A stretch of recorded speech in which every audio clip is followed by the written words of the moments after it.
আল্লাহ রাব্বুল আলামিন বলেন, ইন্নাল্লাহা ইয়া'মুরুকুম আন তু'আদ্দুল আমানাতি ইলা আহলিহা ওয়া ইযা হাকামতুম বাইনান নাসি আন তাহকুমু বিল আদল ইন্নাল্লাহা নি'ম্মা ইয়া'iদুকুম বিহি ইন্নাল্লাহা কানা সামিআন বাসীরা। জোরে বলুন আল্লাহু আকবার।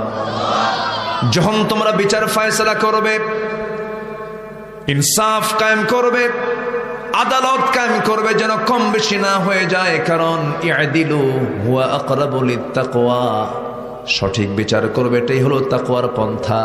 আল্লাহ রাব্বুল আলামিন বলেন, সাবআতু ইউযিল্লুহুমুল্লাহু ফি যিল্লিহি ইয়াউমুল লা যিল্লা ইল্লা যিল্লুহু ইমামুন আদিলুন শাবুন নাশায়া ফি ইবাদাতিল্লাহ রাজুলুন কলবুহু মুআল্লাকুম বিল মাসাজিদ। 7 শ্রেণীকে আল্লাহ রাব্বুল আলামিন আরশ আজিমের ছায়ায় জায়গা দিবেন, যেদিন কোনো ছায়া থাকবে না আরশ আজিমের ছায়া ছাড়া। এর মধ্যে 1 নাম্বার শ্রেণী হলো, 1 নাম্বার তালিকায় হলো যারা ন্যায় বিচারক, যারা ন্যায় বিচার করতে পেরেছে তাদেরকে 1 নাম্বার আরশ আজিমের ছায়ায় জায়গা দিবেন। জোরে করুন সুবহানাল্লাহ।